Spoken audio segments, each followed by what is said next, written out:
¿Quieras? Ya puse. Bueno, hoy nos toca hablar del tema de la extinción de la acción penal. En la clase anterior hablamos del ejercicio de la acción penal, eh, y ahora, que tenía que ver con la motorización, la promoción, en qué casos, cómo, eh, pero ahora vamos a ver cómo se extingue, cómo esa acción penal que, que se ejerció en determinado momento ya definitivamente cesa. Esta cuestión está regulada junto con la extinción de las penas, pero quiero aclarar esta diferenciación, ¿no? Una cosa es la extinción de la acción y otra cosa es la extinción de la pena impuesta después de un juicio, de la sanción penal impuesta. Eh, Está regulada en forma conjunta en el título 10º y a partir del artículo 59. Vamos a analizar en primer lugar la cuestión de la extinción de la acción penal. Las causales están bien establecidas y se han incorporado 3 causales nuevas en forma reciente a partir de la ley 27.147, y las vamos a seguir según el texto legal, explicando cada una de ellas para ir directamente a la configuración normativa y a su análisis. La primer causal de extinción, en el inciso primero, es la muerte del imputado. Lógicamente, de alguna manera, la imposibilidad de seguir realizando actos procesales respecto a una persona que ha fallecido lleva a que entonces la acción penal deba cesar por esta razón y de esa manera extinguirse, ¿sí?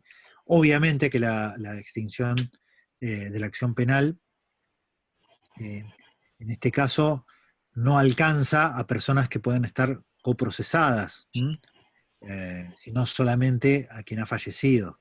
Esto hay que aclararlo, pero incluso hay que aclararlo en la medida en que, desde el punto de vista de fondo, no hay diferenciación entre si los otros procesados tienen calidad de coautores o de partícipes, en la medida en que la causal es claramente y exclusivamente de corte individual, alcanza exclusivamente a la persona del fallecido. Recuerden que el concepto de la accesoriedad, y en su fase interna y externa que analizamos en una clase anterior, no tiene ninguna relación con esto, porque obviamente al momento del hecho, la presencia de la persona que ha muerto puede restablecerse probatoriamente sin ningún inconveniente, y la accesoriedad es una cuestión que corre por carriles independientes, que no haya confusiones en relación a esto. Solamente la extinción se produce respecto al fallecido, exclusivamente e independientemente de las reglas de la participación que hemos analizado en su momento. La segunda causal es la amnistía. La amnistía es una institución jurídica que tiene origen constitucional y que le otorga una facultad específica al Poder Legislativo para dictar leyes generales que permitan en determinado momento clausurar la persecución penal.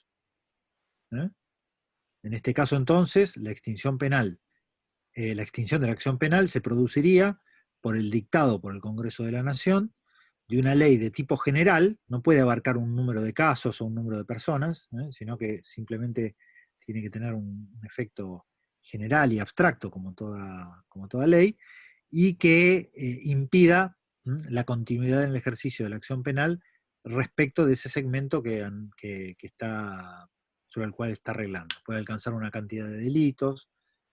Ustedes recuerdan cuando hablamos de las leyes que se habían dictado en su momento, en el caso de los delitos cometidos durante la última dictadura.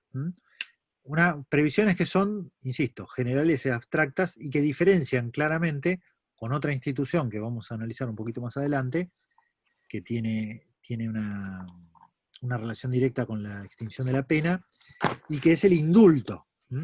El indulto, por el contrario, es una facultad que no está relacionada con la legislatura, sino que por el contrario con el Poder Ejecutivo, y ya tiene una previsión de especificidad sobre quienes han recibido ya una sanción penal específica. Es decir, que las diferencias que se abrirían entre un instituto y otro estarían dadas por, en el primer caso, la amnistía, la generalidad y la abstracción, y el órgano competente para dictarla, que es el Congreso de la Nación, y en el segundo caso, en el indulto, que sería una facultad reservada al Poder Ejecutivo y que ya tendría una proyección individual y concreta, a diferencia de la amnistía. La tercera causal, quizás la que vamos a profundizar en mayor medida, tiene que ver con la prescripción. La prescripción no tiene que ver con las motivaciones anteriores. En el caso de la muerte, obviamente, hay una imposibilidad material de la continuidad del ejercicio de la acción penal. En el caso de la amnistía, hay una decisión política. Una decisión política por la cual se considera que no corresponde perseguir. En cambio, el instituto de la prescripción tiene que ver con el transcurso del tiempo. El transcurso del tiempo es la variable que hace pensar que la acción penal no puede proseguir. Vamos a analizar ahora, un poquito más adelante en el día de hoy, los fundamentos, pero en concreto la idea es que el Estado tiene determinado tiempo para perseguir, y fuera de ese tiempo la acción penal no puede continuar. Por las razones que ahora vamos a analizar, hay por lo menos dos posiciones contrapuestas, pero que en definitiva le impiden al Estado la continuidad de la acción. Luego también, en el inciso cuarto se menciona la renuncia del agraviado. En este caso está exclusivamente relacionado con lo que categorizamos delitos de acción privada. ¿Se acuerdan que los delitos de acción privada, el Estado no asumía la persecución penal por sí, simplemente disponía de un tribunal de justicia para que el agraviado fuera el que continuara con la acción hacia adelante con su propio costo, con su propia abogado, sin la intervención de un órgano estatal competente para seguir adelante con la persecución. Bueno, en todo caso, cuando el agraviado renuncia a esa apertura competencial que le da el Estado para que pueda demandar ante un tribunal de justicia, entonces la acción también se extingue. Y estas tres causales van de la mano de algún modo con la reforma que comentamos al artículo 71 en su momento y que mencionábamos como la introducción, de algún modo explícita, normativizada, del principio de oportunidad, ¿no? El principio de oportunidad que aparecía no en el código original, sino con motivo de la reforma de esta misma legislación, en el artículo 71, y que permitía que las provincias hicieran una regulación específica utilizando criterios de oportunidad por fuera de aquella indicación más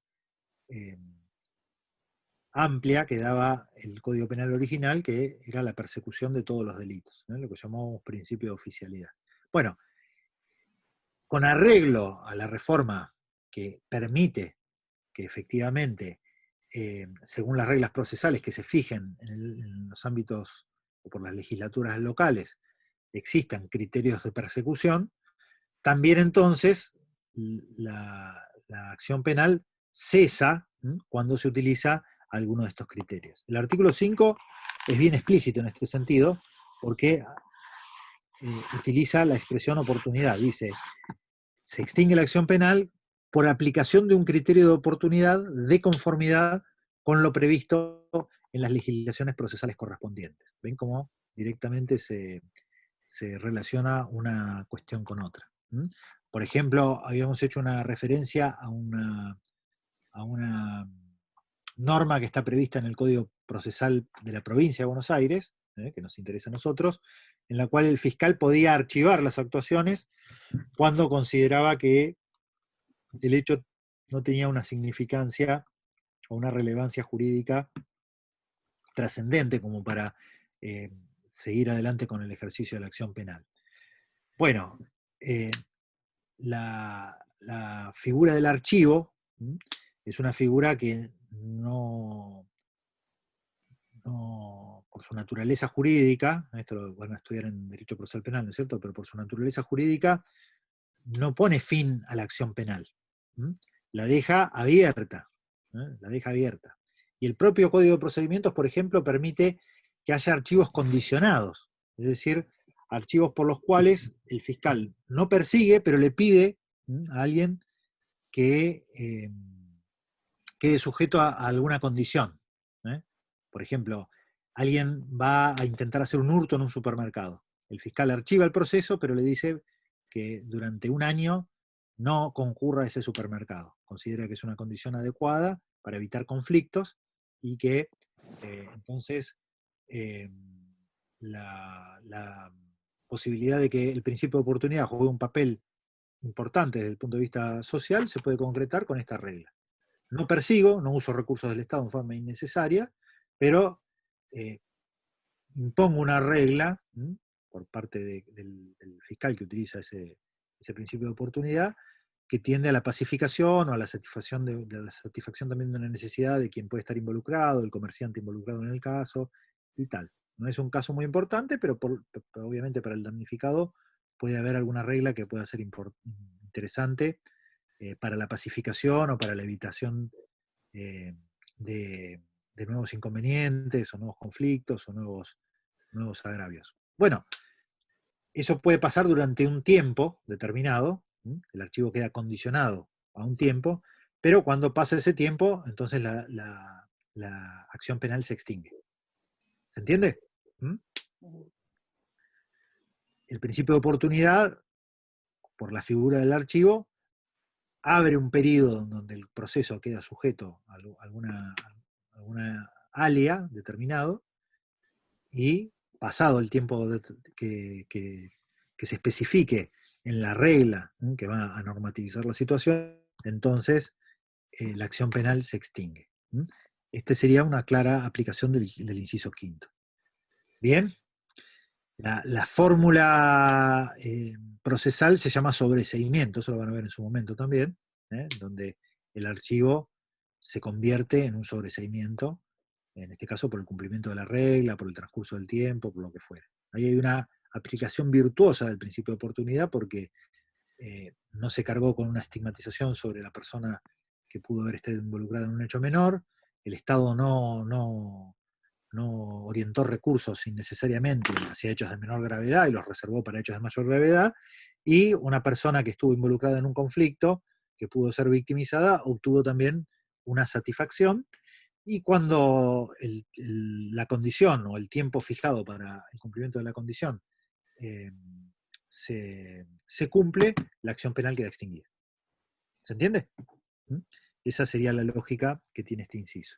Similar a la del inciso sexto, pero ya no por la aplicación de un principio de oportunidad que pueda estar reglado a decisiones de entidad, de relevancia, de conveniencia del Ministerio Público Fiscal, sino ya a la propia o directa voluntad de la persona que aparece como damnificada o como víctima, porque la institución a la que se hace referencia en este inciso es a la de la conciliación, en donde las partes se avienen y logran ceder posiciones, buscar una vía de solución del conflicto, y entonces de ese modo la acción penal queda extinguida.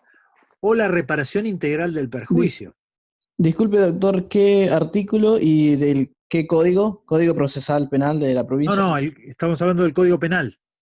Ah, ok. Toda la ¿Artículo? enumeración que hice, decía yo al inicio, es del artículo 59. Ok, gracias.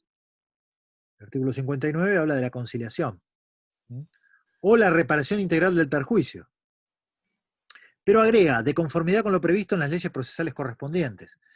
Esto generó algún debate jurisprudencial y obviamente también en la doctrina del derecho penal, porque hay provincias que no pueden no haberlo hecho o pueden haberlo hecho de forma distinta. Por ejemplo, volvemos ahora sí a la legislación local en la provincia de Buenos Aires, la provincia de Buenos Aires dictó una legislación que se llama la Ley de Mediación Penal. La Ley de Mediación Penal. Fíjense que las expresiones no son idénticas a las del Código Penal. El Código Penal habla de conciliación o habla de reparación integral del perjuicio, que son dos cosas, o dos, por lo menos terminológicamente distintas. Pero claro, si la provincia lo ha hecho de esa manera, queda la inquietud con qué pasa con estas instituciones que serían la mediación y la conciliación tienen de alguna manera formas más parecidas, pero en realidad no son lo mismo. La conciliación implican, digamos, un acuerdo de voluntades. La mediación ya implica la presencia de un tercero que busca acercarlas y que logra un espacio de mediación. La conciliación puede ser propuesta por las propias partes y ya es suficiente. Ahí habría una diferenciación, ¿no? En lo terminológico y en lo práctico. Incluso la ley de mediación penal es bastante particular porque la mediación se lleva adelante en cabeza del Ministerio Público Fiscal, que en realidad es el acusador. Entonces es una mediación un poco desbalanceada, porque se sienta el denunciante, quien dice ser damnificado, y a quien acusa, con el fiscal y con el defensor. No hay un mediador propiamente dicho, ¿no? Con lo cual la expresión mediación penal de esa ley es ya deficitaria. Y además las consecuencias son medio problemáticas, porque si hubiera un acuerdo de mediación penal, la causa puede quedar archivada. ¿Sí?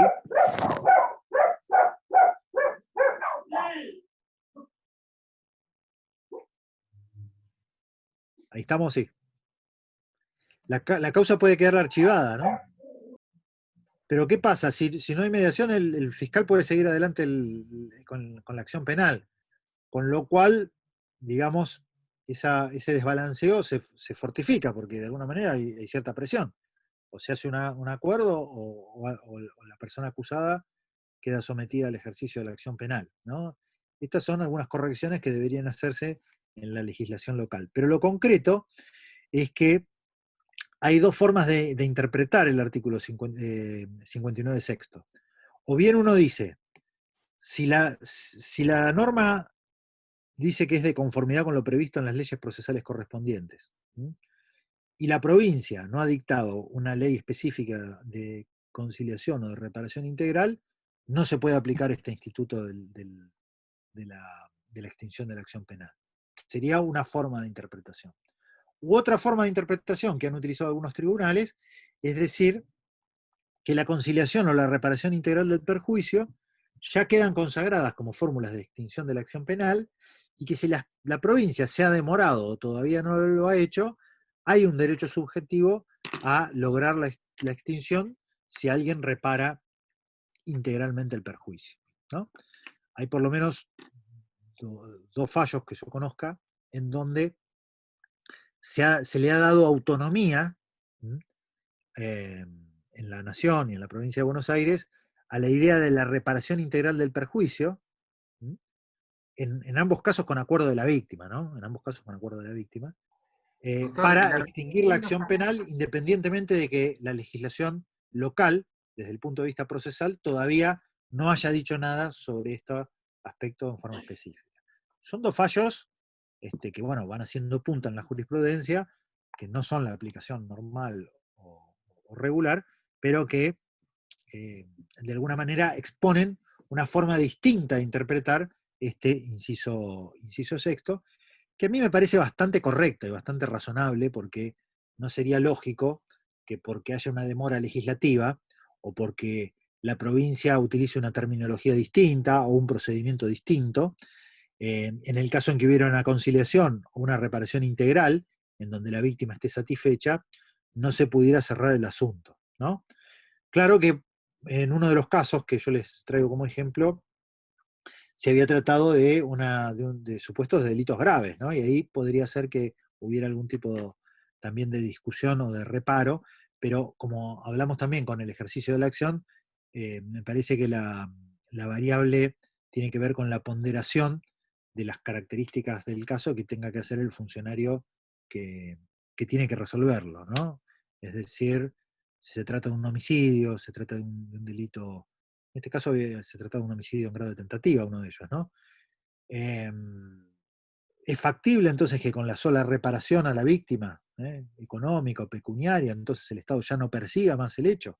Bueno, hay que ver las circunstancias del caso, las características, si se trató de un hecho individual, de un arrebato entre, entre personas, este, entre vecinos, entre personas que tenían una amistad, o si por el contrario se trata de un hecho de otras características, en donde el Estado quizás se vea de algún modo más comprometido a la persecución por razones de política criminal. Ahí me parece que hay un espacio de ponderación para la aplicación de la norma. Pero en principio no hay ninguna limitación para esta segunda interpretación, que a mi modo de ver entiendo que es la adecuada, la posibilidad de que exista en la expresión conciliación o reparación integral del perjuicio una forma de extinción de la acción autónoma e independiente de las provincias que no hayan regulado ningún formato de estas características, o como la provincia de Buenos Aires, que lo ha regulado bajo el nombre de la mediación penal, que sería una institución similar, pero que tiene otros condicionamientos u otras características. En definitiva, creo yo que se puede acudir directamente a una solución de la ley de fondo en estos dos casos, conciliación o reparación integral del perjuicio. Más allá de la vía que en la provincia, por ejemplo, existe, con la aplicación de la ley de mediación penal. La otra interpretación ya la dije, y es obviamente razonable y respetable, pero es una interpretación más restrictiva que solamente permitiría una extinción de la acción penal por conciliación o reparación integral del perjuicio si existe una ley procesal que específicamente regule estos institutos. Y hasta tanto no exista, entonces este inciso no se puede aplicar. Yo la considero restrictiva, principalmente violatoria del principio de igualdad, porque entonces, como digo, una demora legislativa en una provincia o en otra podría dejar en condiciones disímiles, y principalmente una reforma que no atiende a la eh, posibilidad de devolución del conflicto a la víctima, el interés de quien efectivamente está involucrado en el conflicto, y refuerza este concepto que habíamos hablado en la clase anterior de la expropiación del conflicto hacia la víctima. Diría yo entonces que, salvo que el Estado tenga razones político-criminales fuertes para continuar en la persecución de determinado delito, debería primar un criterio de devolución del conflicto y la posibilidad de la extinción de la acción penal si es que la víctima ya está satisfecha en su interés. Y por último, el inciso séptimo también atiende a una institución similar, que en realidad ya está contemplada en el Código Penal, que es la suspensión del proceso a prueba, ¿no? Que ya preveía también en su redacción original, de 1993, la extinción de la acción penal, pero no estaba catalogada en el artículo 59, con lo cual lo que hace este inciso séptimo es emprolijar la técnica legislativa, porque eso solamente estaba en el artículo 76 y ahora se trae dentro del catálogo de supuestos de extinción de la acción penal, y que sí, propiamente, la suspensión del proceso de prueba es una de las causas. Creo que ya han tenido una clase especial de la suspensión del proceso de prueba, ¿no? O la están por tener, pero sí, ahí tiene una clase autónoma, es una institución que de alguna manera busca lo mismo, busca eh, preservar el interés primordial de la víctima, es decir, que la víctima esté satisfecha, o quien aparece como víctima, preservar el interés de la persona que puede estar involucrada en un caso que, que es menor, ya no es insignificante como para considerarlo un motivo de archivo, como decíamos antes, pero desde el punto de vista de la pena principalmente, que es lo que regula la suspensión de juicio a prueba, es un caso que podría considerarse menor. Hay un límite punitivo establecido, y obviamente no aparece ni el homicidio, ni los robos calificados con armas, ni hechos que tienen penalidad más grave.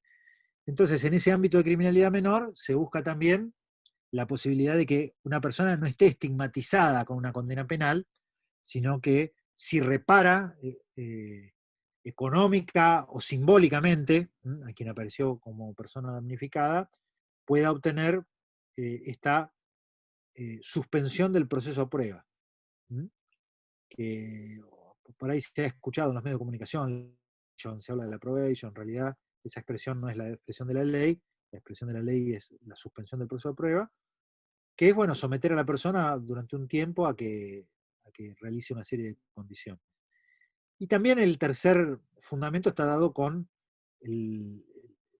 la racionalidad que pone el Estado en la persecución, como decíamos antes, ¿no? Frente a una imposibilidad de perseguir todos los hechos, hay cierta racionalidad en la conducción de la acción penal que no se deja sujeta al transcurso del tiempo y a la prescripción porque no se la atiende, sino que se le da una respuesta sin necesidad de que el Estado haga el esfuerzo de hacer un juicio penal, traer todos los testigos, seguir adelante la persecución y poner un poco de racionalidad en el ejercicio de la acción penal, pero satisfacer a la víctima. Entonces se considera que el Estado también se satisface porque eh, de algún modo economiza recursos o los reorienta de un modo racional, dando una solución al conflicto y no dejándolo sin ninguna solución. Entonces, se beneficia a la víctima, se beneficia quien aparece como acusado por primera vez de un delito medianamente menor, que no carga con la estigmatización, y se beneficia al Estado, que racionaliza sus recursos. Estos son los fundamentos de la suspensión del proceso de prueba, que también lleva a la extinción de la acción penal.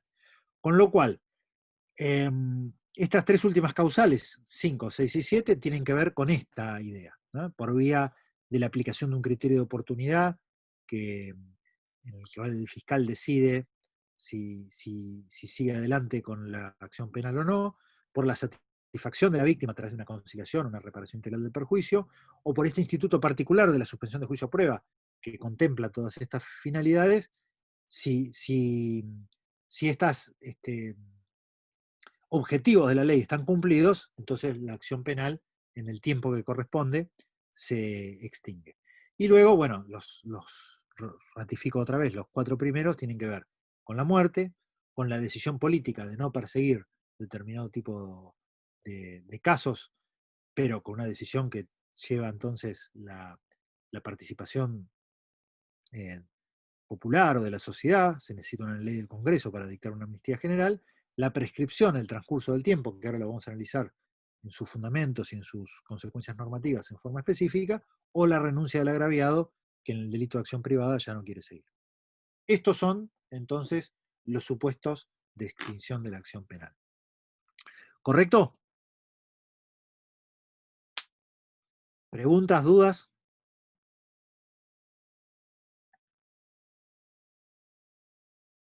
¿Nada? ¿Todo claro? El artículo de Ezequiel es el 59. Es el artículo 59 y ahí están los incisos 1 a 7. Cada una de estas causales que hemos hablado.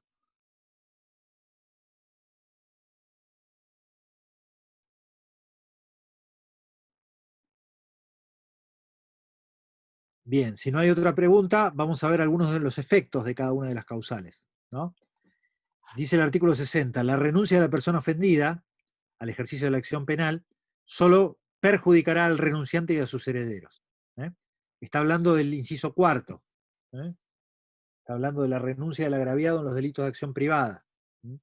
Varios nos sentimos calumniados. Varias personas nos sentimos calumniadas por lo que ha dicho alguien. Ejercemos la acción privada. La renuncia de una de ellas no afecta al resto. Repito lo que dice el artículo 60. La renuncia de la persona ofendida al ejercicio de la acción penal solo perjudicará al renunciante y a sus herederos, los que podrían continuar la acción penal en su nombre. Pero solo a él, no al resto. Si hay otros agraviados, el resto de los agraviados puede seguir adelante porque la acción penal no se extingue en su globalidad, sino exclusivamente respecto del renunciante. Primer consecuencia o efecto jurídico respecto de la causal específica del inciso 4. El 61 habla de los efectos jurídicos de la amnistía y dice, la amnistía extinguirá la acción penal y hará cesar la condena y todos sus efectos, con excepción de las indemnizaciones debidas a particulares. ¿Eh? ¿Qué quiere decir esto? El ejercicio de la acción penal se extingue, pero también se extingue si se está cumpliendo la condena. ¿Se entiende?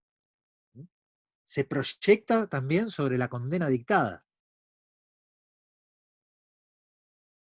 O sea, se extingue tanto cuando el fiscal está investigando, cuando el caso está llegando a juicio, pero también cuando hay condena. También cuando hay condena.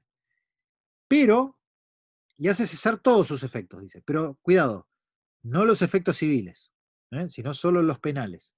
Porque si hay una indemnización que hacer a un particular, eso no cesa. Es decir, se puede seguir reclamando desde el punto de vista privado lo que se ha generado como daño a partir de lo que ahora puede ser considerado exclusivamente como un ilícito civil. Cesan los efectos para lo que tiene que ver con el ámbito penal.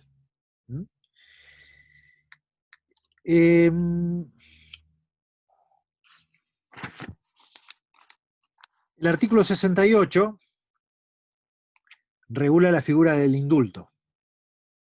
Y dice, el indulto de reo extinguirá la pena y sus efectos, con excepción de las indemnizaciones debidas a los particulares. ¿Ven la diferencia? El indulto, que dijimos, a diferencia de la amnistía, era una facultad del Poder Ejecutivo, pero además era específica, no era general, ya se proyecta sobre la pena impuesta.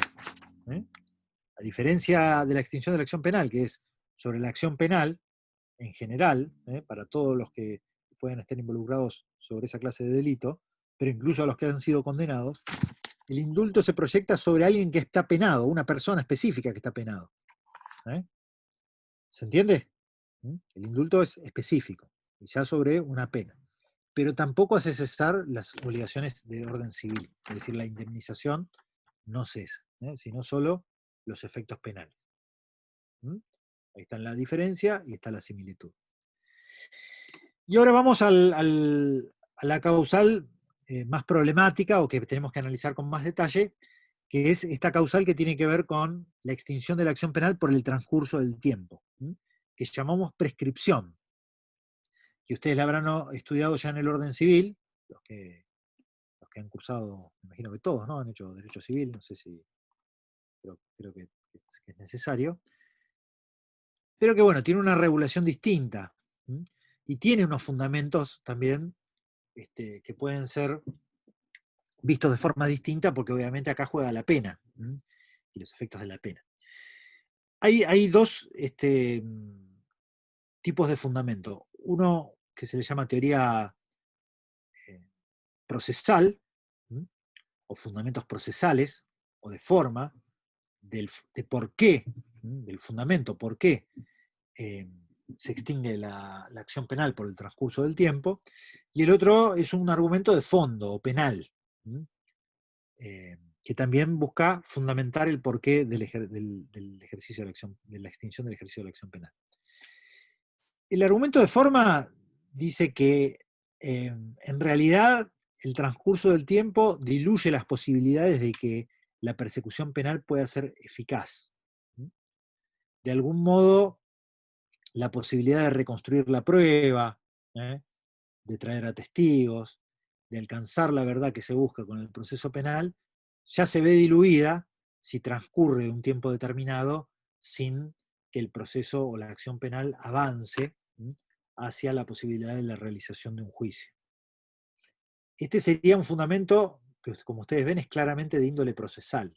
Está vinculado a, básicamente, la imposibilidad o la dificultad probatoria que con el transcurso del tiempo se genera, porque ya los testigos no recuerdan, o porque no se pueden encontrar, o porque si el tiempo que pasó no le dio resultados fructíferos al Estado en esa investigación, en algún momento tiene que cesar y no es conveniente desde este punto de vista seguir dilatando la cuestión en el tiempo.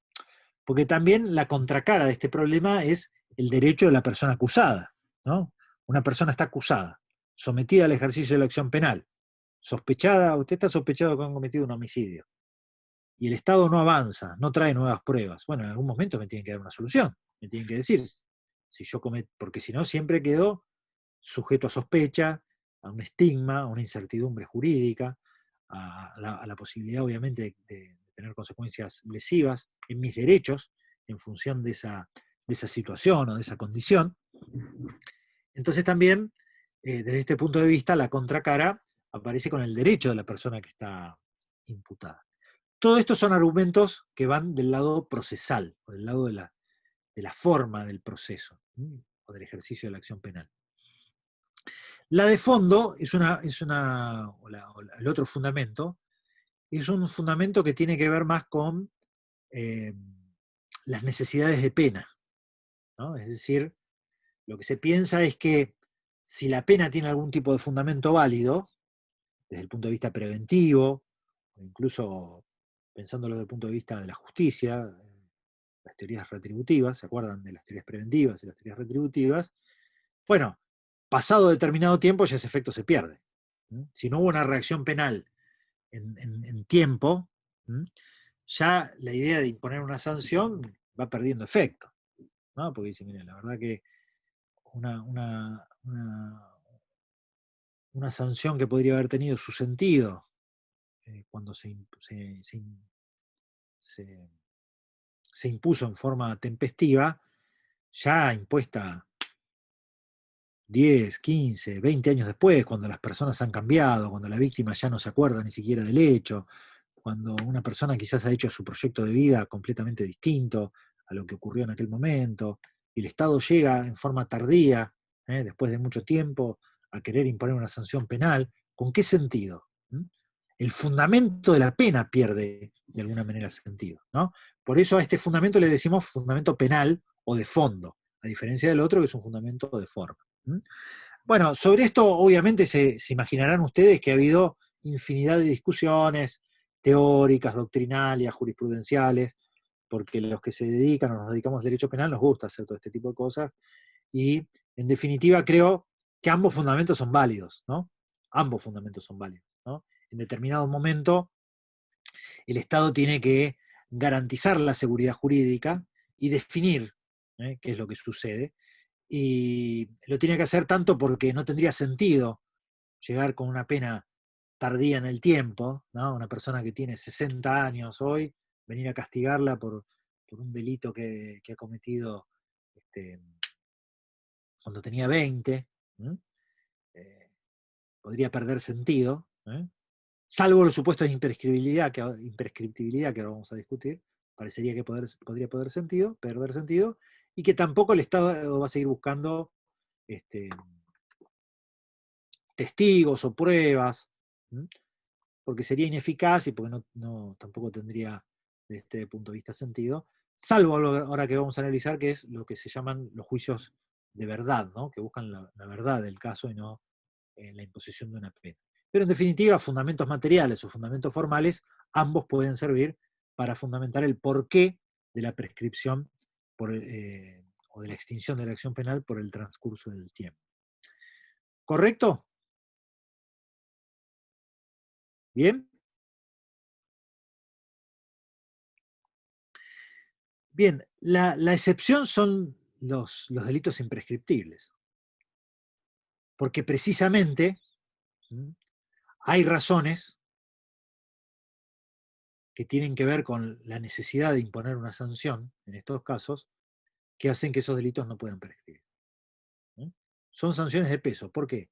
Y porque son un tipo de criminalidad que no puede su impunidad ser tolerada.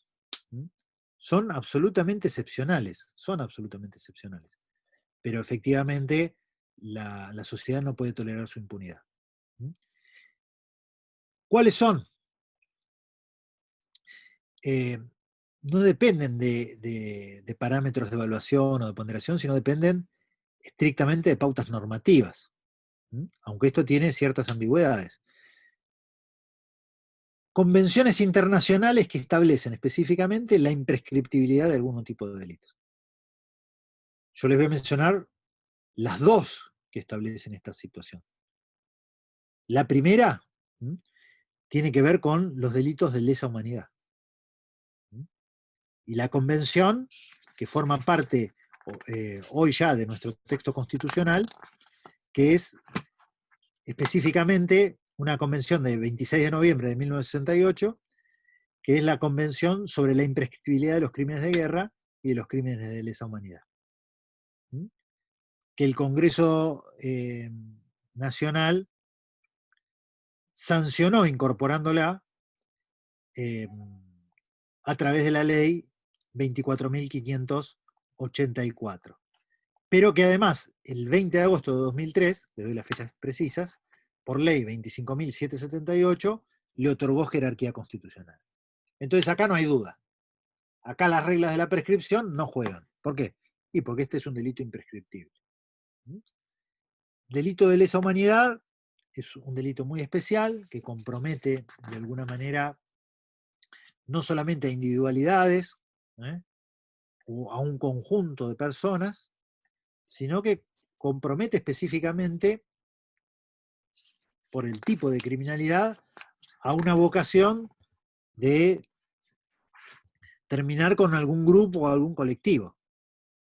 Esa es la esencialidad, ¿no?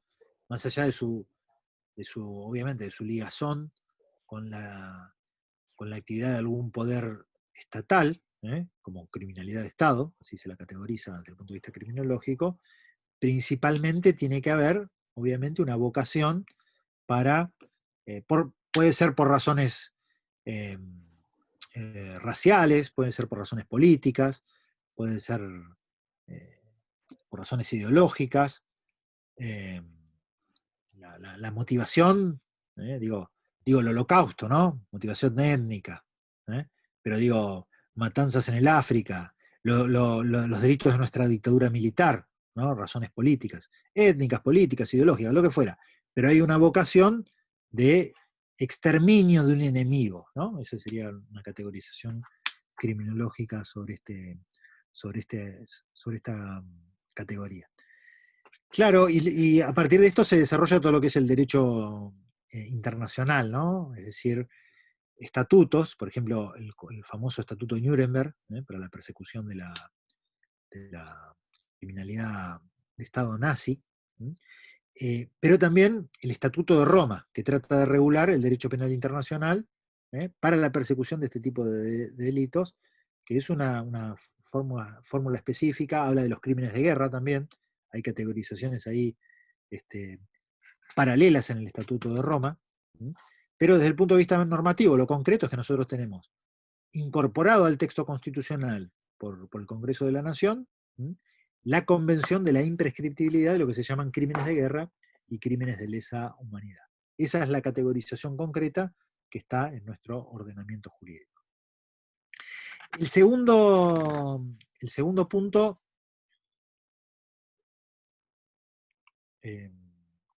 claro, el Estatuto de Roma, dice acá Gustavo, claro, exacto. El Estatuto de Roma es el que crea este tribunal penal internacional que yo les mencionaba. La segunda regla, que también tiene jerarquía constitucional, deriva de lo que se llama la Convención Interamericana sobre la Desaparición Forzada de Personas. Es una convención del 9 de junio de 1994 que fue incorporada a nuestra legislación por ley 24.556, pero que también el 30 de abril de 1997, por ley 24.820, adquirió jerarquía constitucional. Entonces ya es parte de nuestro texto constitucional y que establece en el artículo 7º, primer párrafo, que la acción penal derivada de la desaparición forzada de personas y la pena que se imponga judicialmente no estarán sujetas a la prescripción. Otra vez, una categorización específica de un tipo de delito que tiene una gravedad muy puntual, ¿no? Y en las experiencias de países que hemos tenido desaparecidos, lo conocemos muy claramente, ¿no? Se trata de una responsabilidad directamente estatal en donde una persona desaparece del medio, no es conocido su destino, y esto evidentemente para sus familiares, para sus allegados, pero incluso para la sociedad toda no puede no tener una respuesta. ¿Mm? Y la extinción de la acción penal por eso debe pervivir hasta que se sepa de ese destino, ¿no?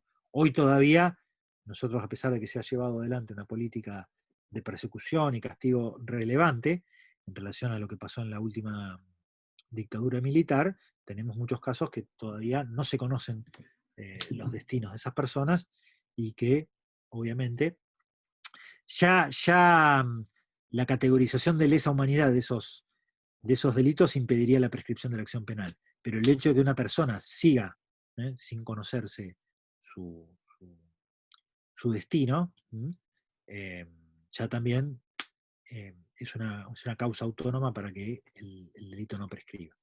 Entonces, la desaparición forzada de personas, que está contemplada además como tipo penal, ahora nuestro Código Penal la ha incorporado como tipo penal, ya lo van a estudiar en parte especial, no prescribe. No tiene prescripción, siempre hay que seguir averiguando hasta que se pueda tener algún dato. Estas serían las situaciones que están expresamente normativizadas.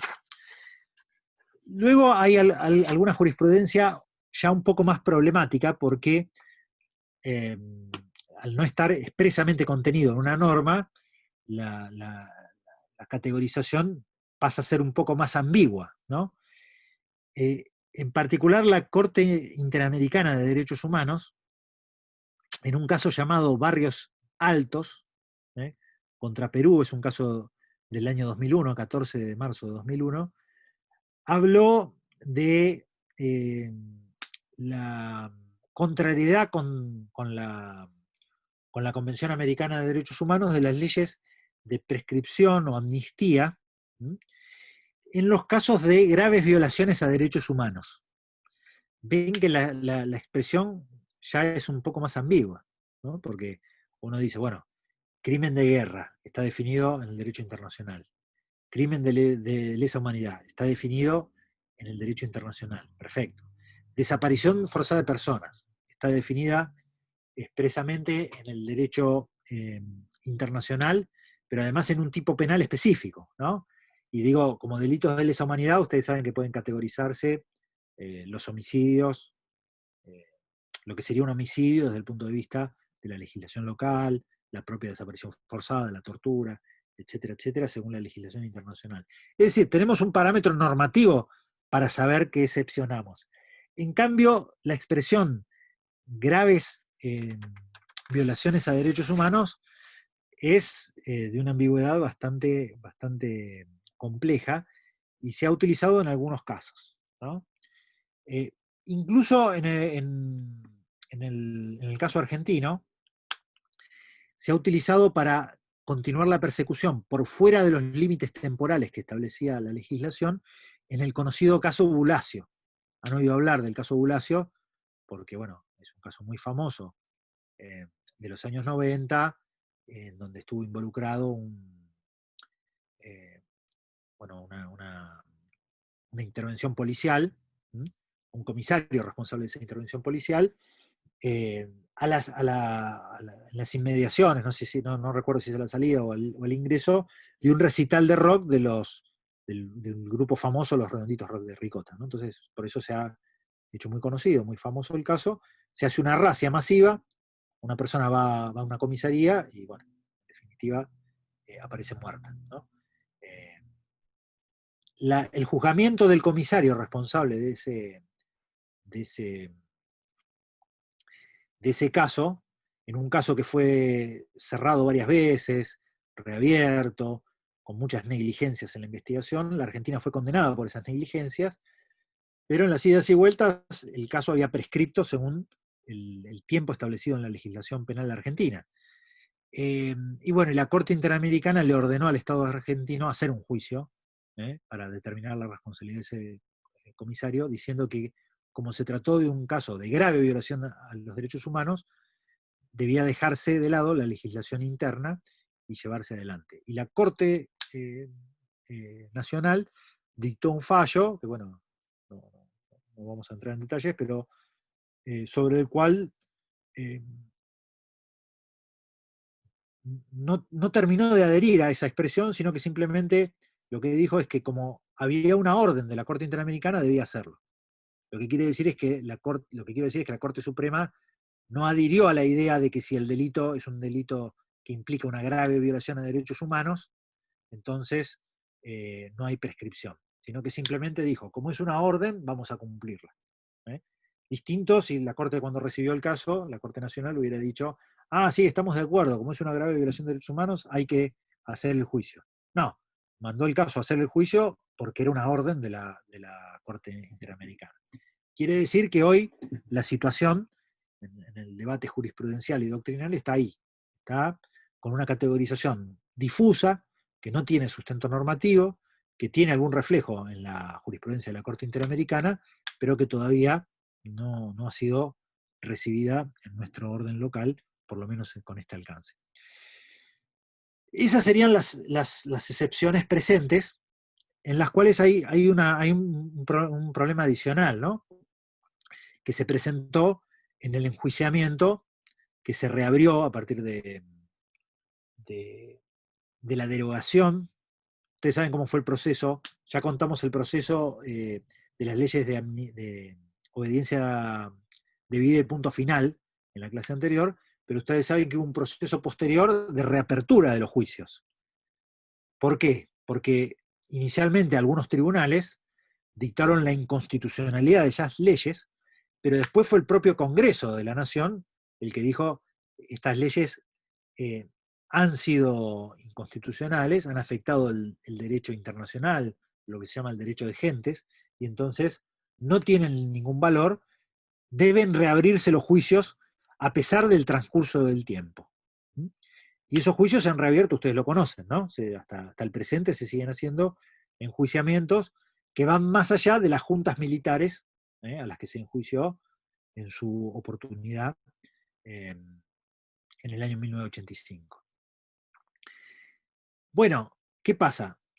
Las convenciones que han incorporado, las, principalmente la Convención sobre la Imprescriptibilidad de los Delitos de Lesa Humanidad, son sanciones que ha hecho el Congreso de la Nación restablecida la democracia. Quiere decir que son posteriores en el tiempo a la ocurrencia de los hechos, ¿no? Entonces se ha planteado obviamente esta imprescriptibilidad. Bueno, ahí sí, tanto la Corte Interamericana como la Corte de Justicia de la Nación han sido contestes en rechazar estos planteos de imposibilidad de aplicación retroactiva de la ley penal sobre la base del argumento de que en realidad eh, los principios contenidos en ese derecho internacional corresponden a lo que en el derecho internacional se llama el jus cogens, ¿no? Es decir, un derecho que independientemente de la positivización, ¿eh? Esto se discutió también en el juicio de Nuremberg, ¿no? Independientemente de la positivización, son derechos de gentes. Entonces, perseguir la criminalidad de lesa humanidad, independientemente de que no exista una sanción por el Congreso de la Nación, en lo local, ¿no? En la Nación Argentina, por ejemplo, es una obligación de derecho internacional, porque hace a ese derecho de gentes de la comunidad internacional de que esos crímenes no queden impunes bajo ninguna circunstancia. Entonces, de alguna manera han indicado que efectivamente los delitos no están prescritos. Más allá de que al momento de la aplicación de la ley, sí han usado la ley argentina vigente al momento de ocurrencia de los hechos, que tenía unas sanciones o unas caracterizaciones distintas a la actual. Pero lo que dicen es que lo que no puede hacerse es invocar ese principio de la imposibilidad de la aplicación retroactiva de la ley, cuando de lo que se trata es del derecho de gentes, de un principio vigente en el derecho internacional, independientemente de la receptación local.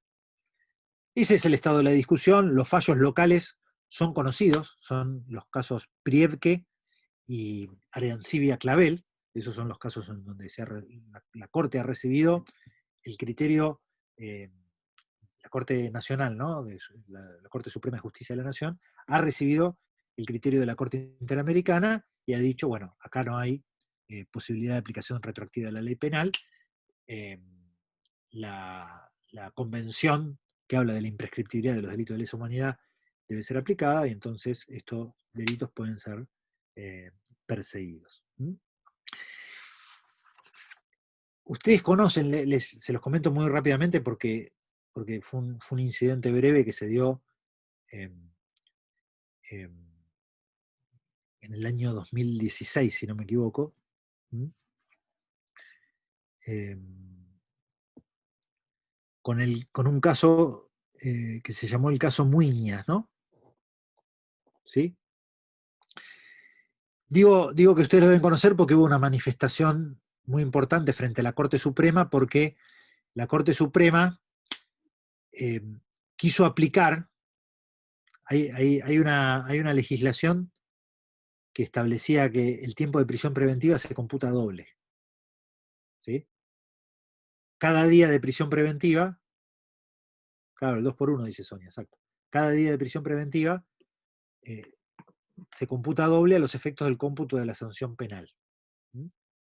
Entonces, personas que habían sido condenadas por la comisión de delitos, crímenes de Estado durante la última dictadura militar, llevaron a la Corte Suprema, ya no o también llevaron lo otro, pero con lo otro ya estaban perdidos, ¿no? Pero llevaron además la idea de que durante un tiempo de vigencia de la ley del 2 por 1 se les computaran a ellos los términos 2 por 1. Y la Corte Suprema sacó un fallo dividido, pero la mayoría, 3 contra 2, en la cual hizo lugar a este pedido, y eso generó un repudio generalizado, con pedido de juicios políticos para los 3 miembros de la Corte que votaron en ese sentido, presencia masiva frente a la Corte Suprema, pero en definitiva después una intervención del Congreso de la Nación que estableció, una intervención digamos, muy particular, muy específica, ¿no? En la cual estableció que la legislación de cómputo privilegiado de la prisión preventiva no era aplicable a este tipo de delitos. Con lo cual la Corte, luego de eso, volvió a dictar un fallo diciendo, bueno, no, ahora como hay una ley que lo dice, entonces ya lo dejamos de lado. ¿eh? Fue en este caso una votación de 4 mayoría a 1, en la cual volvieron sobre sus pasos y quedó sin efecto ese criterio anterior del caso Muiña, que fue dejado de lado. Digo, lo comento porque es un caso que ha sido muy reciente, donde ha habido, de alguna manera, una nueva reivindicación en torno a los problemas de la aplicación de la ley en este tipo de casos. ¿Sí? Bueno, esto en cuanto a la imprescriptibilidad.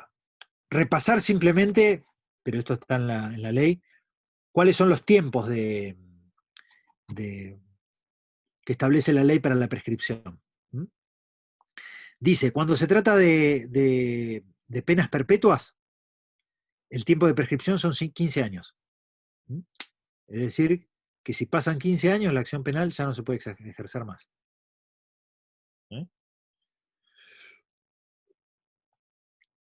Cuando se trata de delitos temporales, en las perpetuas 15 años. Cuando se trata de delitos temporales, en ese caso el término de la prescripción se corresponde con el tiempo de pena máxima estipulada en la escala penal que tiene el delito. ¿Se entiende? Si el delito, por ejemplo, tiene 8 años de máximo, tiene el robo, tiene de 1 mes a 6 años. La prescripción se produce cuando pasa el tiempo de pena máxima, 6 años. En la perpetua, 15 años, ahí es fijo.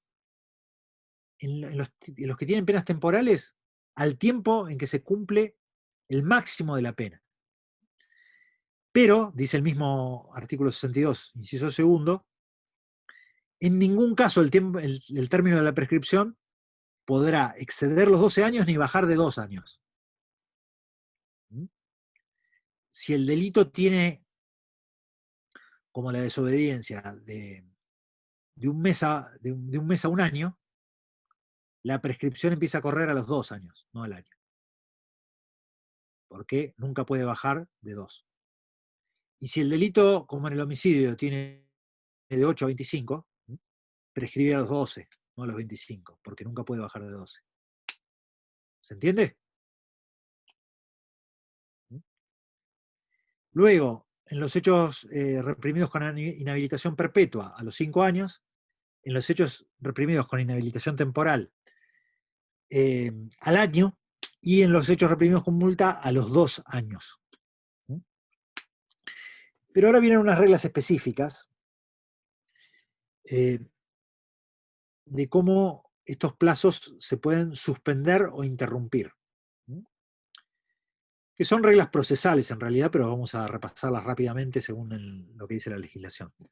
Dice, la prescripción de la acción comenzará a correr desde la medianoche en que el delito se cometió. Artículo 63.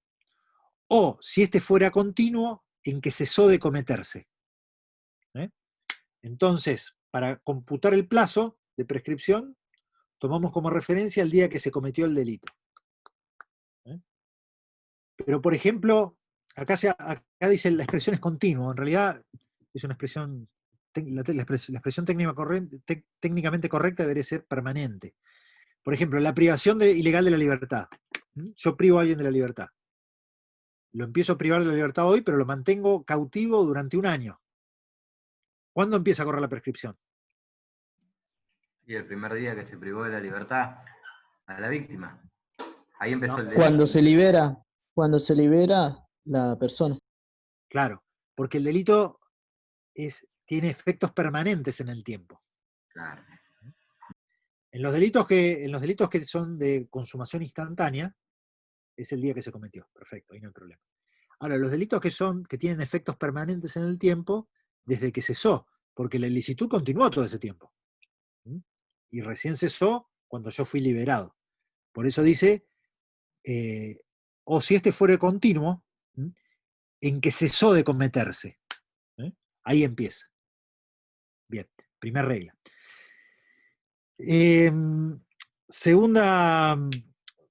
Segunda regla. La prescripción, artículo 67.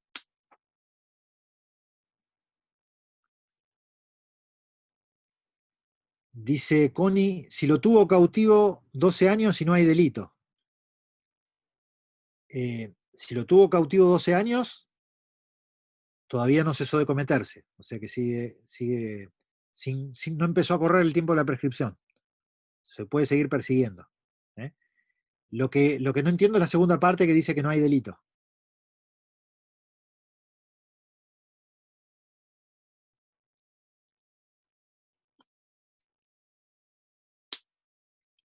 Ah. Era un comentario sobre lo anterior. Ah, bueno, bien.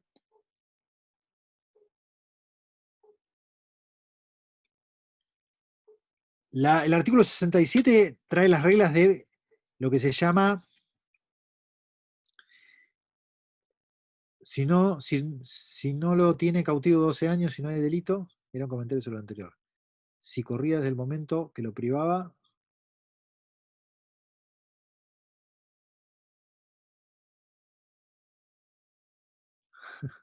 No, no pasa nada. Lo que ella quiere decir es que si no, lo tienen preso 12 años y no hay delito. Y eso es lo que ella quiere decir. Que lo tienen preso 12 años y entonces no hay delito. Y pero si la prescripción corre a partir del día que lo libera, después de 12 años, el día que lo libera empieza a correr ahí. Si no, lo tiene privado 30 años y nunca hubo delito. Cuando hablamos de una privación de la libertad, hablamos de cautiverio, ¿no? El preso es el que está por disposición del Estado, ¿no? Claro. Se supone que legalmente, ¿no? Puede ser. Claro, una privación ilegítima de libertad. Ah, bien, bien. Bueno, lo dejamos entonces. Bueno, vuelvo. El 67 establece la posibilidad de suspensión del ejercicio de la acción, de la prescripción, y habla de la existencia de cuestiones prejudiciales. Es decir, aspectos que tienen que estar resueltos por otro tribunal, por eso se llama prejudiciales, y que impiden el ejercicio de la acción penal. Por ejemplo, hay una posible situación de quiebra fraudulenta, ¿eh? Pero en el juzgado comercial están determinando aspectos que tienen que ver con esa quiebra, cómo fue y tal. Bueno, hasta que ese juez comercial no resuelva, el tiempo de la prescripción se suspende. Quiere decir, queda paralizado. Y se reanuda el conteo del tiempo una vez que la cuestión prejudicial se resolvió. Ese sería un primer supuesto. También se suspenden los casos de delitos cometidos en el ejercicio de la función pública para todos los que hubiesen participado, mientras alguno de los participantes se mantenga en el cargo. ¿Se entiende? Mientras el funcionario, uno, por lo menos uno, ¿no? Si fuera uno solo no hay problema, pero si hay varios, mientras uno solo permanezca en la función pública, la prescripción no corre. ¿Sí? Tampoco corre para la criminalidad contra el orden constitucional hasta que éste no se restablezca. Hay figuras penales específicas, que van a estudiar en parte especial, que atentan contra el orden constitucional, contra el libre funcionamiento de las instituciones del Estado. Bueno, hasta que no cese el poder de facto, no hay prescripción de la acción penal. Si no, sería muy fácil, ¿no? El poder de facto podría lograr la impunidad, ¿no? Que es lo que trató de hacer con alguna legislación propia la última junta militar en la última dictadura. Y después viene una situación que es bien problemática, que es la situación de los delitos contra la integridad sexual, en la cual se planteó un famoso caso, porque fue a los medios de comunicación y tal, de una, se la llamó así, Ley Piazza, ¿no? Piazza era una persona, no recuerdo bien qué profesión tiene, si es modisto, me dice Claudia, bien. Bueno, pero una persona conocida públicamente, que planteó haber sido objeto de delitos contra la integridad sexual cuando era muy joven, y que bueno, ahora, cuando él estaba decidido a poder hacer explícito, digo, por el padecimiento que tuvo, ¿no? Lo había retenido para sí, por vergüenza, ¿no? Por sentimientos obviamente derivados de esa situación de injusticia, de agravio que había sufrido. Ahora, cuando lo quería poner en marcha, no se podía porque el delito estaba prescripto. Y sucedieron otros casos paralelos que también fueron muy conocidos y difundidos en los medios de comunicación, en los cuales entonces se decía que no podía ser que esos casos quedaran impunes y que el tiempo permitiera que los agresores por ejemplo, agresores sexuales de personas menores de edad, en un colegio o en un ámbito familiar, etcétera, se favorecieran por el transcurso del tiempo cuando había posibilidad plena de producir la prueba y también posibilidad cierta o necesidad de la sanción penal. Bueno, entonces se generan dos reformas. Primero la llamada Ley Piazza y una segunda que trató de corregirla porque obviamente al tratar de implementarla se advirtieron algunas dificultades. Pero que en definitiva lo que dicen es que la prescripción se suspende en esos delitos, pero ahora en la segunda reforma incluyeron también los vinculados a la trata de personas, mientras la víctima sea menor de edad, pero escuchen cómo sigue, y hasta que habiendo cumplido la mayoría de edad,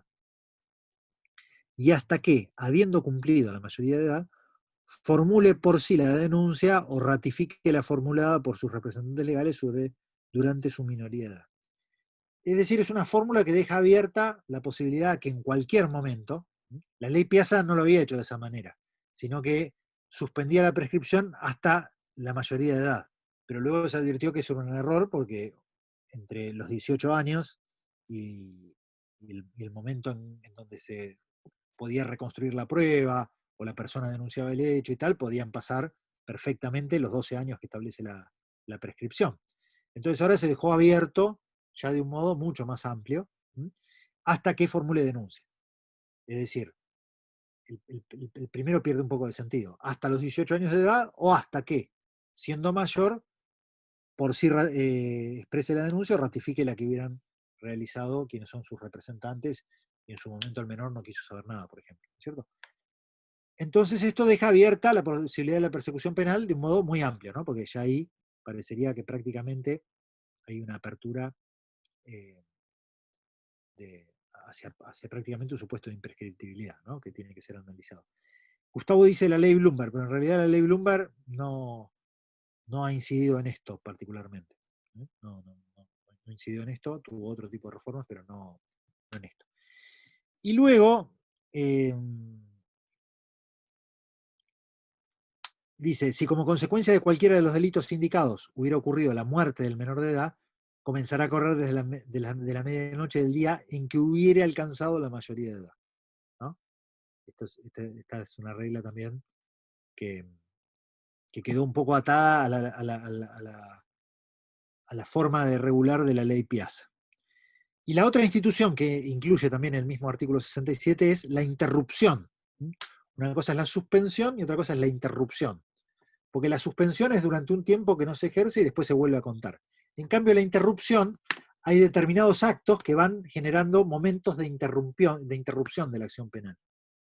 Es decir, cuando nosotros hablamos de la prejudicialidad, hasta que no se dictó la sentencia no se computa el plazo. O hasta que el funcionario público no cesó en su cargo no se computa el plazo. O hasta que no se formule la denuncia, cuando fue mayor de edad, no se computa el plazo. Perfecto.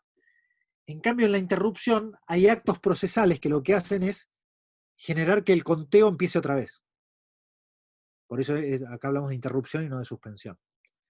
¿Qué quiere decir? Fíjense cuáles son los supuestos. La prescripción se interrumpe por la comisión de otro delito. Yo había cometido en el pasado un robo. Venía pasando el tiempo de prescripción. 3 años. Cometí otro delito en el medio, perdí ese tiempo. Y se vuelve a empezar a contar nuevamente desde el momento de comisión de este nuevo delito. Es decir, que la comisión de un delito interrumpe el curso de la prescripción y vuelve a contarse a partir de ahí. Por eso hablamos de interrupción y no de suspensión como en el supuesto anterior. Y el resto, B, C, D y E, son actos procesales. Dice, el primer llamado efectuado a una persona en el marco de un proceso judicial con el objeto de recibirle declaración indagatoria. Viene corriendo la prescripción. El fiscal lo llama a declarar. Quiere decir, lo sospecha de un delito y ya lo intima. Le dice, usted cometió este delito, a ver, dígame si es así o no. Ese acto que hace el fiscal interrumpe el curso de la prescripción. Esto es muy importante, porque muchos delitos obviamente no se juzgan en el tiempo de comisión. Entonces, la existencia de la interrupción tiene efectos importantes para evitar la prescripción. Entonces, cuando lo llaman a declarar, lo sospechan y le dicen, usted puede haber cometido este delito, a ver, venga a declarar. Eso se llama, desde el punto de vista procesal, ya lo van a ver, un acto de intimación, en donde le dan la posibilidad de defender inicialmente. Ese es el primero. El segundo es el requerimiento acusatorio de apertura o elevación a juicio, efectuado según lo que diga la legislación procesal. Es un segundo momento en el proceso.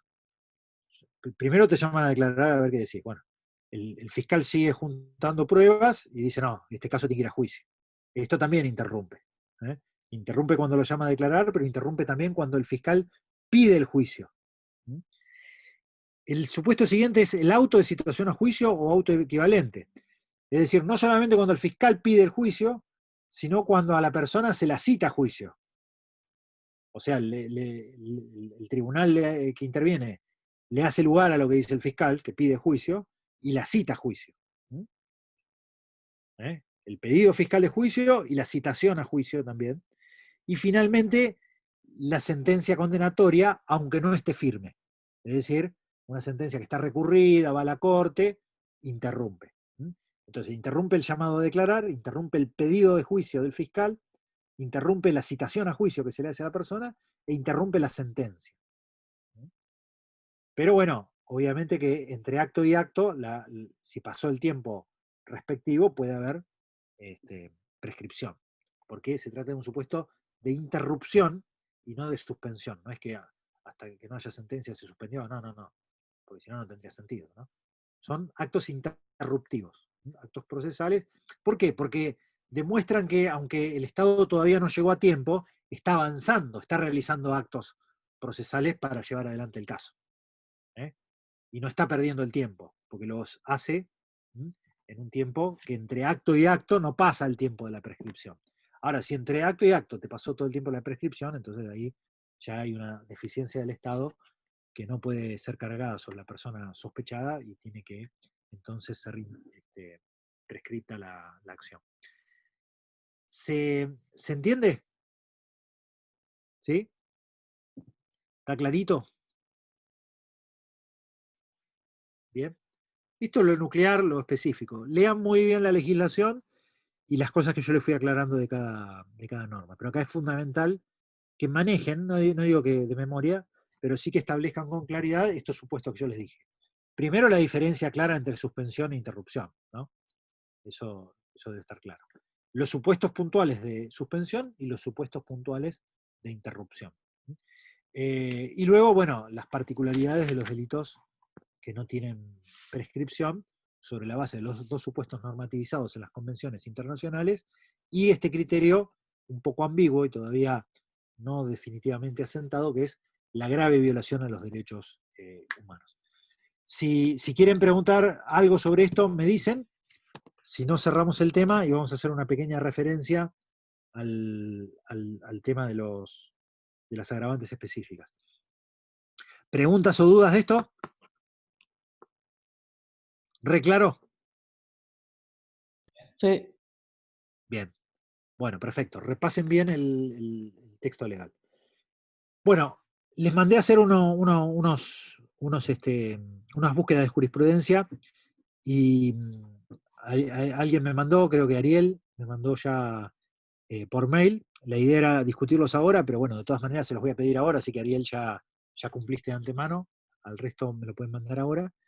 Pero bueno, lo que quisiera charlar en estos minutos que nos quedan es, primero, si todos pudieron conseguir fallos del 41 bis y del 41 quater. Y aquel que no lo haya hecho, puede hacer con la mano así o hacerme alguna señal de que no pudo. O escribir en el chat o algo. ¿Todos se encontraron?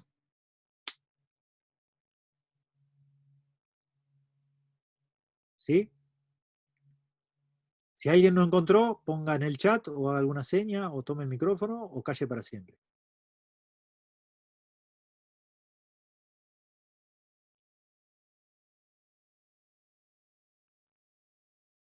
A mí me costó un poco el 41 quater, pero encontré un boletín de jurisprudencia donde dice varios supuestos. Ah, perfecto, sí. Y después, pero no es el fallo en sí. Bueno, pero el extracto de jurisprudencia, está bien. No hay problema. Sí, está perfecto. Sí, de hecho yo lo que quería, yo les decía, es el extracto que trata el problema y el nombre de la sentencia, nada más que eso, y un fallo de cada uno. Ah, perfecto. Bueno, me alegro entonces que hayan podido hacer bien el ejercicio. Bien, vamos al primer supuesto. El primer supuesto tiene que ver con el arma. ¿Qué encontraron en esos fallos sobre el agravante de arma? ¿Qué problemas encontraron?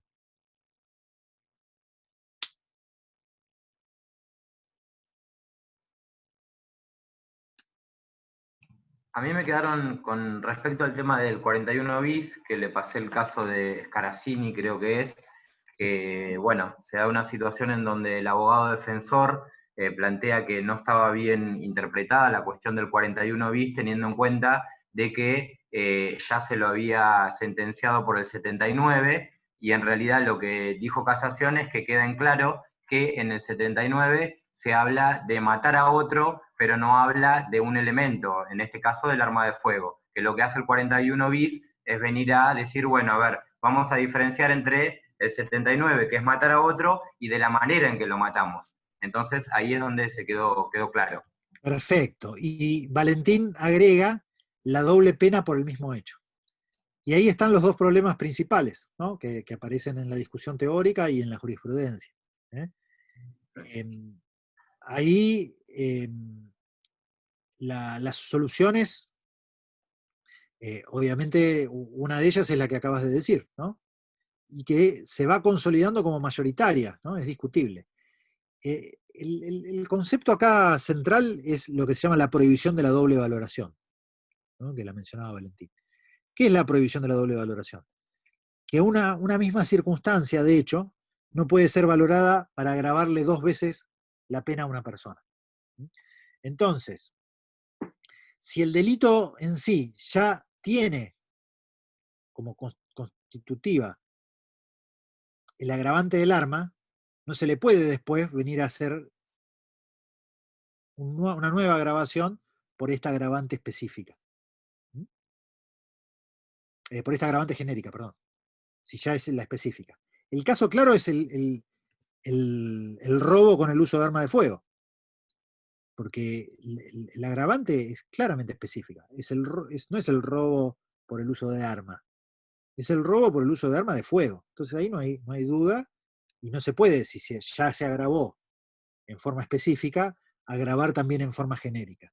Con lo cual, en ese caso, el agravante del 41 bis está dejada de lado. Este argumento se utilizó también para el homicidio, porque se dice, bueno, el homicidio es la forma más grave de atentado contra la vida. Ya está contemplada en esa fórmula punitiva, y entonces sería prohibición de doble valoración. Y la jurisprudencia viene contestando en forma mayoritaria lo que acaba de decir Ariel. Es decir, una cosa es matar y otra cosa es matar con arma de fuego. El arma de fuego tiene mayor poder vulnerante, se considera que por eso es necesario un agravante genérica para todos los casos, y entonces en ese caso no existe un problema de prohibición de doble valoración y tranquilamente se puede hacer un agravante. Eso es lo que dice ese fallo, y efectivamente viene siendo por ahora la jurisprudencia mayoritaria, más allá de que hay doctrina que sigue sosteniendo que en este caso hay prohibición de la doble valoración, con este argumento de que ya está contemplada la máxima posibilidad de agresión al ser humano, que es quitarle la vida, y que eso cubre cualquier penalidad posible, y entonces el 41 bis no sería aplicable. Así que perfecto. Connie dice, a ver qué dice, el mío era un supuesto donde no aplicaría porque el disparo se produjo a espaldas y no hubo intimidación, además de lo que mencionaron. Claro, este es un supuesto bastante particular, pero digamos, esa solución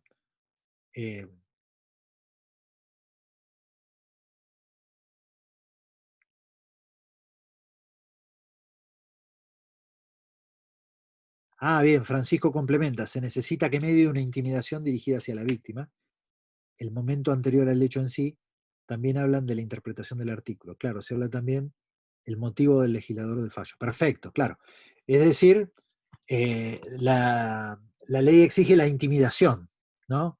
En la medida en que aunque se haya usado un arma de fuego, no hubiera habido intimidación hacia la víctima, no aplicaría el agravante, ¿no? Esa es una discusión que no... Sí, perdón.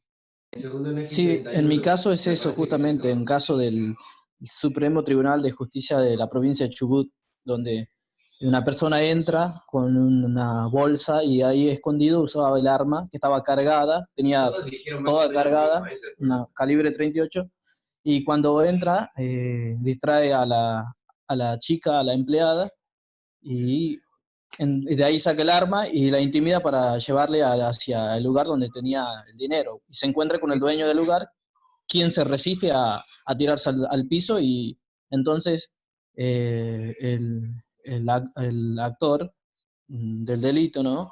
El asaltante dispara. Y dispara y entonces 2 disparos le da, uno en la cabeza, otro en el tórax al dueño del lugar, y también entre esa balacera también daña en la mano y en uno de los pechos a la empleada. Entonces acá estaba muy claro la intimidación que él usó. Y acá sí lo aplica el tribunal. Si bien Perfecto. de los 3 votan 2, uno que no lo ve así, pero los otros 2 sí. Y acá estaba muy claro la intimidación. Perfecto. En cambio, el caso que trae Connie es el contrario, ¿no? Donde fue un uso de espalda y en ese caso no se aplicó por el tribunal. Claro, ahí hay una exigencia de intimidación. Ahí Sonia habla de la legislación de emergencia, claro. Hay un criterio general que, que tiende a una interpretación restrictiva, es lo que explicábamos la otra clase, ¿no? El Código Penal no contemplaba agravantes genéricas, sino solo específicas. Y lo que contemplaba, de alguna manera, era un criterio de determinación de la pena, el artículo 41, que no daba orientación de si determinada circunstancia agravaba la pena o la atenuaba, y que eso era libre de la valoración judicial. Acá hay un criterio restrictivo, el legislador confía poco en el juez, entonces ya le pone que sí o sí le ponga más pena.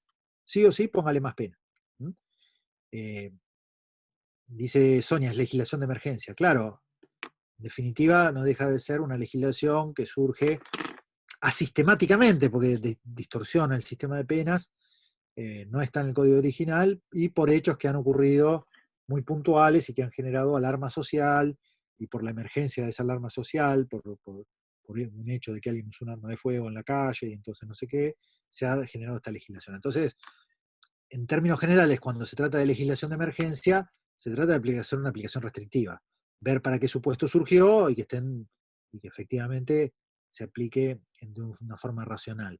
Prácticamente todos los proyectos de reforma posterior cambian este sistema, porque la verdad que no es muy bueno, lleva a situaciones injustas, desbalancea los casos, genera injusticias, porque hay casos que terminan con mucha pena, u otros que por el contrario son graves y terminan con poca pena por el solo hecho de que no se incluye el agravante.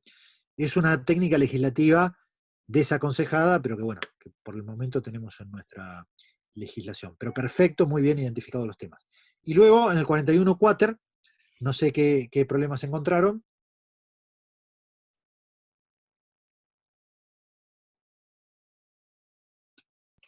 Yo en ese caso puse uno que en realidad sí fue aceptado lo del defensor, que tiene que ver con una situación en donde hay un robo y participa participa uno de 19 años y uno de 17.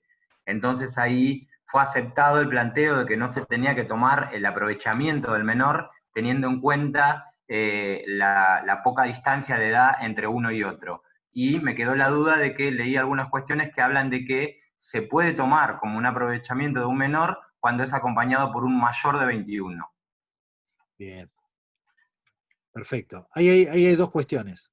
Una relacionada con el fundamento normativo y otra con específicamente la letra de la ley. En cuanto al fundamento normativo, la discusión se centra en lo siguiente. ¿Cuál es el fundamento del agravante? La instrumentalización de la posible impunidad del menor de edad. Y ese fue la motivación del proyecto de ley y el debate legislativo. Es decir, aquel mayor de edad que contrata o que busca menores de edad sirviéndose de la impunidad para que lleven adelante hechos para él, aprovechando que la legislación trae esas reglas de inimputabilidad o falta de capacidad de culpabilidad para la minoría de edad. Quiere decir que el fundamento tiene que ver con una instrumentalización del menor por parte de quien es mayor de edad para fines propios. Como una, digamos, no es la figura propiamente, pero como una suerte de autoría mediata, ¿no? Digo, no es la suerte porque obviamente el menor tiene posibilidad de acción, incluso hay responsabilidad penal juvenil para los que tienen entre 16 y 18, o sea que también puede haber consecuencias jurídicas para esos, etcétera, etcétera. Pero, si no se puede acreditar, dice una posición, que efectivamente haya una instrumentalización de un mayor de edad de la impunidad o de la consecuencia lesiva penal más leve para el menor de edad, entonces no podría aplicarse el agravante. Tiene que haber una utilización del menor de edad para que para que se aplique el agravante. La otra posición dice, no, mira, acá lo único que dice es intervención. Con que haya intervención en el hecho es suficiente. Y por ejemplo, en la Suprema Corte, no sé si alguien lo encontró, pero la Suprema Corte de Justicia de la provincia tiene esta posición más literal, ¿no? En el sentido de decir, acá dice intervención. Si en el hecho hubo intervención, intervención, se acabó, no hay más que nada que discutir, y no hay por qué acudir a la expresión instrumentalización o a esa utilización que haga el mayor del menor de edad. Pero claro, si se revisan los fundamentos parlamentarios, es evidente que ese era para eso se hacía, porque si no, ocurren estas circunstancias, ¿no? Dos menores, dos personas jóvenes, digo, uno apenas ha cumplido la edad, el otro no, y ya aquel, por el solo hecho de haber hace poco tiempo cumplido la edad, tiene una sanción, no solamente del sistema mayor, sino una sanción claramente mucho más alta que, que la, que la prevista para el delito básico. Ese es un primer problema. Y el otro perfecto también, porque había una referencia a la expresión mayoría de edad que reconducía al Código Civil, y entonces decían, solamente si tiene más de 21, ¿sí? O sea, si el autor tiene más de 21, solamente en ese caso. Pero claro, el problema que tiene esa interpretación, que se ha dado como discusión en el pasado, es que el Código Civil se reformó y ya ahora la mayoría de edad se asume a los 18. O sea que ese problema ya no existe más, ¿sí? Pero bueno, es un problema que se planteó en su momento. Sonia dice, uno de los jueces dice que no fue argumentada, sino que se realizó la subsunción automática al haber un menor, pero que no correspondía en el caso. Claro, ahí sería simplemente la subsunción automática. Así como la letra dice intervención, listo, ya está. No hay más nada que fundamentar. Y no, hay que fundamentar, porque implica una penalidad mayor, tiene que tener alguna razón. Y la razón, como vuelvo a decir, en el debate legislativo la motivación está dada por eso. Gisela dice, en el caso que yo tengo, es la confusión que tienen cuando se dice en la mayoría de edad. Claro, bueno, este problema ahora con el Código Penal, con el Código Civil reformado, ya no tiene razón de ser, ahí lo aclara también Connie. Yo quería preguntar sobre eso de la mayoría de edad, perfecto, mayoría de edad. En el caso que encontré, no se admite la grabación, dice Sonia, perfecto. Y Ezequiel, yo encontré dos posturas, una que dice que la pena se agrava por la partición del menor sin importar la responsabilidad, pero por otro encontré más posturas que dicen que es importante que haya aprovechamiento, perfecto. Bueno, mira, como te digo, Ezequiel, la Suprema Corte de la provincia toma el primer criterio, es decir, la sola intervención. Pero hay muchos tribunales que, yo diría,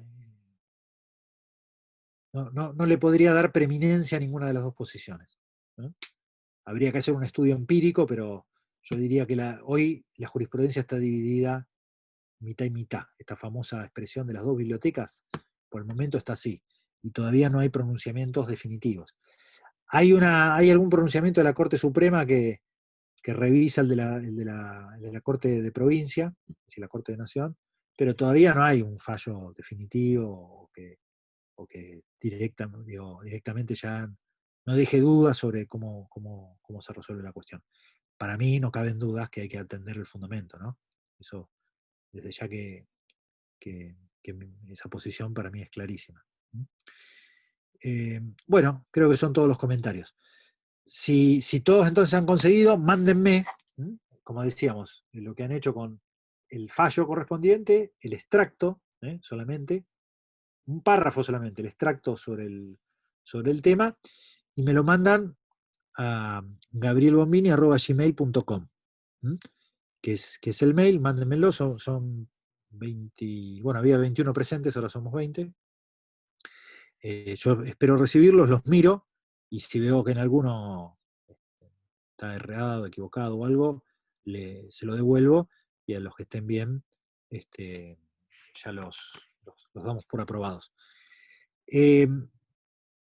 Ya que les dejo el mail, también se los dejo por el tema de consultas o preguntas. Yo les doy dos opciones.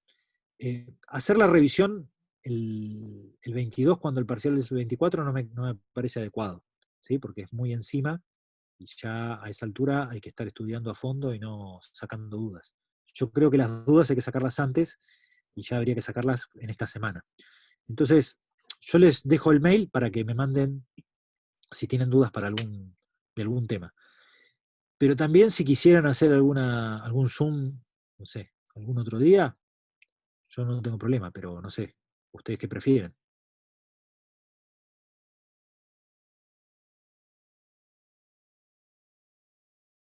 El miércoles que viene no hacemos clases, ya lo dejamos estudiar. Pero sí lo que estoy disponible es en el mail para que me manden consultas. Pero ya directamente no estamos para consultas a 2 días del parcial, ahí estamos para estar estudiando a fondo. ¿Quieren hacer un Zoom o quieren mandar las consultas por mail?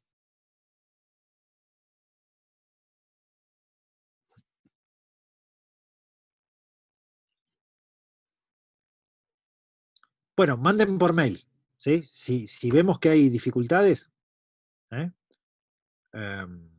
Ustedes tienen un chat, Brandon, ¿no? Sí, sí, tienen un grupo de WhatsApp que están todos o la mayoría por lo menos. Bueno, si hay ahí consultas, ¿eh?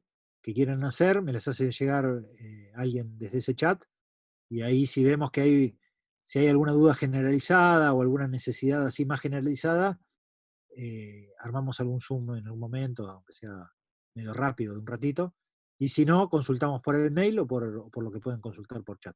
¿Les parece bien así? Ok, dale. Espero entonces los trabajos prácticos y espero las consultas que hayan. Ahí está, perfecto. Ese es el mail. Y bueno, estudiar fuerte, ya queda poquito. El temario es largo, así que métanle ya con todo, abóquense con todo, así eh, ya que ha sido tan complicado el cuatrimestre, lo terminan bien, con una aprobación. Métanle que estamos a tiempo, hay tiempo para estudiar, pero pónganse desde hoy con todo ya, a fondo. ¿Mm? Y bueno, fuerza para el día del examen. Estoy disponible en el mail y nos vemos pronto. Genial.